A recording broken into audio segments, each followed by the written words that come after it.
What? He is actually a mammal. Why does he have scales? Does it make a sound? What's the purpose? He doesn't What's make his any name? noise. And his name is Baba. This is amazing. So, if you go ahead and feel his scales, and then take your own thumb and feel your fingernails. Can you feel your fingernail? Does it feel the same? Yes. It does, huh? Because your fingernail is made out of the same thing as his scales. Do these grow without stopping? I mean, do they just No, break they off? don't. They're kind of where they're at. They rub off. They'll grow slowly, similar to a fingernail, but probably even slower. And he is a mammal. Mammal is an animal like us that nurses from their mom when they're born, and they also have hair. Do you want to feel his hair? So this is his belly that you're feeling. So even though he has scales on the back, Whoa, what was that? What's that? a berry. What's that? It was a berry fell out of the tree. You want to feel that? So, do we know why he has scales? So for a mammal? these guys just essentially their scales are actually modified hair. Okay. So they wild. actually evolved to their hair to change to protect them in a different way than our hair does. So it seems weird because we live in a civilized situation. We're not, out in the wild. But our hair actually is for protecting us. That's what it's for. Protecting us from the sun, from the wind, I from stabbed the rain, you. giving us some warmth Oh, from the I'm cold. sorry. I stabbed Zoe, you. listen, she's talking. So his hair has modified to protect him. So it's not really going to protect from the cold and the wind and the rain, but it's going to protect from predators. Wow. So this guy That can is actually so roll cool. completely up into a ball, and when he does, his scales stand up a little bit, not like a porcupine, but they're a little bit kind of standing up.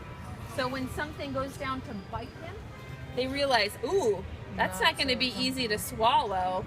I'll find something fuzzy and warm and something that's much easier. So they don't want to take the time to figure out how to eat him. Right. So even though they're not strong, thick armor, they are going to protect him from predators. So he's a really, really unique, cool animal. Do you have any animals, Kristen? This is Baba here, and he's got the same kind of tail. So his tail actually can wrap around. It's so tight, gentle. To hold on. Now I want to show you, I'm sorry, I wish I could, but he's got very sharp claws that are currently digging right into my arm. So I don't want you to get hurt, but the very tip of his tail is just like the tip of your finger. Whoa. So go ahead and feel right here. It's just like your thumb. It feels like your thumb, and guess what? It has a fingerprint on it. No way. Just like your thumb. And it's a unique print? It is. Wow. No other pangolin has the same print as this little guy here. Wow. Do you have That's any animals, so cool. Kristen? So I have feels this just animal like right skin. here. Whose animal That's so is it? wild. It This feels is just the like skin. pangolin. Whose pangolin is it? Where do these It's the native Zeus from? pangolin. This guy in particular actually comes from Africa, but pangolins come from Africa and Asia. There are 8 species total alive today, and 4 of them from Africa, 4 from Asia. He lives right along the equator in Cameroon and the Democratic Republic of the Congo and those kind of areas. Is it a jungle area or Rainforest, yeah, really thick, dense rainforest. So we actually don't know very much about pangolins because of where they are. Yeah. It's hard to get people out there. It's hard, obviously, to get funding, but even to get the researchers out there, it's so dense and dangerous that there's just not a lot being done. So we actually get to learn a lot from Baba here in captivity, and he is kind of like the kinkajou we just talked about. He was brought into the country illegally. He was taken out of Africa with 14 other pangolins and brought on a ship, and only 2 pangolins survived.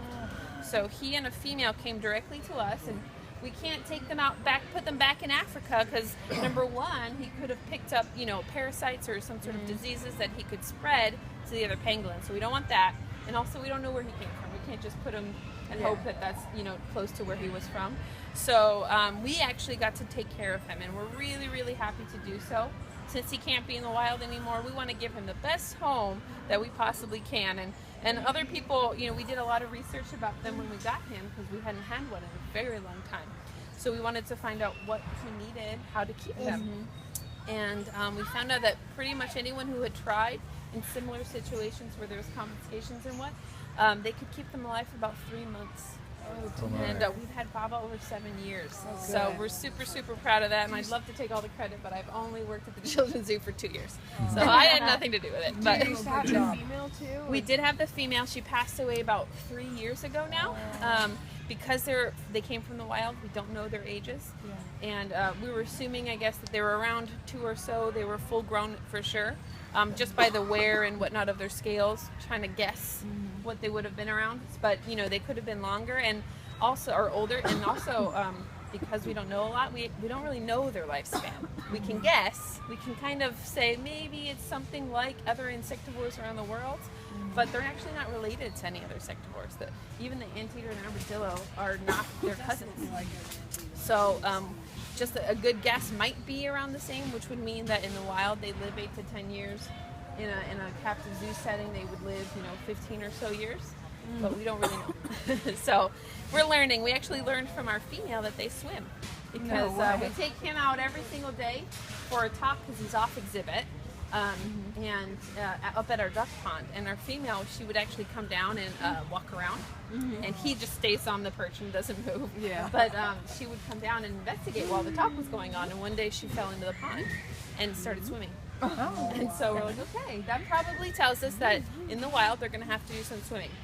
Probably, to cross a stream or something to get from one place to the next. So that ability is pretty amazing and something we've never seen before. So we can still learn from them even if they're here. Unfortunately, they never had any breeding or babies. We were hoping for that so we could kind of learn a little more of that. But they didn't seem to interact at all. And they're solitary in the wild. We did keep them in the same exhibit, but they kind of were always separate. They, once or twice were found sleeping in the same place, but not normally. And he seems to enjoy his bachelor pet now, so I think he's doing just fine. Did you want to pet him one more time? Yeah.